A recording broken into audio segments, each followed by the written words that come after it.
Donc, on a presque fini ce cours sur le logarithme. Qu'est-ce que je... Oui, voilà, donc je voulais... Je me rappelle pourquoi j'avais écrit ça. Donc, je voulais juste revenir sur... Donc, on a parlé de la dérivée tout à l'heure. Donc, quand je pose la fonction f de x égale ln de x, c'est quoi la dérivée de ln de x? On l'a dit tout à l'heure. La dérivée de ln de x, c'est... Non. 1 sur ln. 1 non, ah non plus. 1 sur x.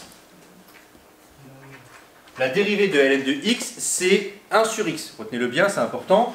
Mais ça, c'est seulement quand vous avez ln de x. D'accord? Si vous n'avez pas ln de x, vous avez autre chose à l'intérieur, c'est pas la même chose. Donc ici, c'est ce que j'ai écrit là. Regardez, c'est important là, ici, c'est vraiment important. Pour tout x appartenant à du. C'est quoi du? C'est le domaine de définition de u. C'est-à-dire qu'il faut que u soit défini. C'est qui u? Regardez, c'est ma fonction qui est à l'intérieur du ln.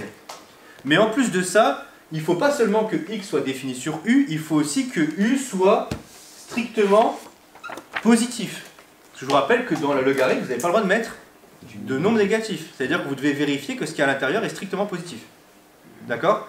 Ben, si vous avez bien ces conditions-là, c'est quoi la dérivée de ln de u, enfin de ln de u de x? C'est tout simplement u' de x sur u de x. Une autre manière en général que vous avez de le retenir, que je vous conseille, vous vous rappelez, c'est quoi la dérivée de u fois v? Quelqu'un peut me donner la dérivée de u fois v? Ouais. U' v moins v' sur le... C'est pas ça. Ça c'est u sur v. U fois v, ouais. Ah, bah, si, c'est u fois v. Ouais. Exactement, c'est ça. Donc du coup la dérivée de u sur v, Jeanne, t'es divertie? V moins v' sur le carré. C'est ça. Donc vous avez vu, quand vous retenez les dérivées comme ça, vous les retenez sans le x. Vous apprenez une formule avec des u et des v. Donc là, vous pouvez aussi retenir une formule, si vous voulez, qui est que sans les x, c'est ça, c'est, je vous conseille en tout cas de la retenir comme ça, c'est ln de u dérivée, c'est u' sur u. La dérivée de ln de u, c'est u' sur u. Mais retenez bien que quand vous devez faire votre rédaction, vous mettez les x, n'oubliez pas, hein, d'accord? Donc, regardez, on va faire un exemple d'application, vous allez voir à quel point c'est facile. Ici, vous êtes d'accord avec moi que ce qu'il y a à l'intérieur du ln là est toujours strictement positif. D'ailleurs, c'est toujours plus grand que 1. Oui. Regardez bien, un nombre carré, c'est positif. Plus 1, bah, il est plus que positif. Il est plus grand que 1. Donc, ce qui est à l'intérieur, ici, ne pose aucun problème pour le logarithme. Ça va? Donc, c'est pour ça que j'ai bien écrit pour tout x appartenant à R. Parce qu'il n'y a pas de problème. Maintenant, donc, qu'est-ce qui joue le rôle de U ici? C'est lui, on est d'accord? Donc, lui, c'est lui qui joue le rôle de U, dans votre formule, là. Donc, c'est quoi la dérivée de votre fonction f? C'est U' sur U. Donc, c'est 2x, le u' est au-dessus, 2x sur x carré plus 1. Donc ici, je vous rappelle que là c'est u', et là c'est u. Et pourquoi il faut être content? Regardez, pourquoi il faut être content quand on a cette dérivée-là? Regardez à quel point c'est facile. On va même spoiler un petit peu la suite, regardez. C'est quoi le signe de ce qui est en bas? Positif, on est d'accord?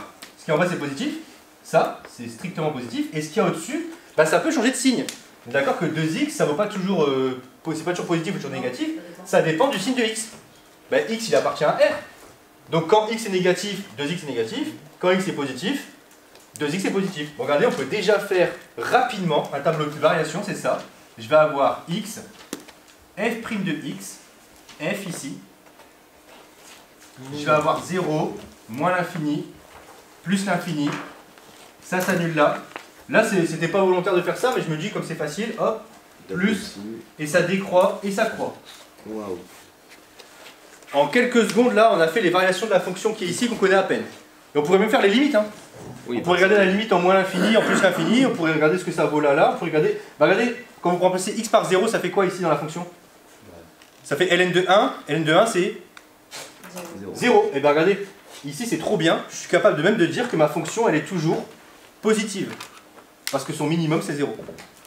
Et que sa limite, c'est plus l'infini. Alors c'est peut-être plus l'infini ici, effectivement c'est le cas. C'est plus l'infini là, on peut faire les limites. Mais regardez comment ça va très vite quand vous avez les outils et quand vous avez la technique ou la méthode, ça peut aller très vite d'étudier une fonction. Il n'y a rien à faire. Là où par contre vous allez devoir aller un peu plus loin en terminale, c'est là, moi je veux dire tiens, ça décroît comme ça et ça croît comme ça. Mais est-ce que ça décroît et ça croît de la même façon? Est-ce que là c'est convexe ou concave, par exemple? Il faut peut-être dériver une deuxième fois. Donc là, et en plus vous avez un truc de la forme u sur v. C'est pas compliqué à dériver, u sur v1.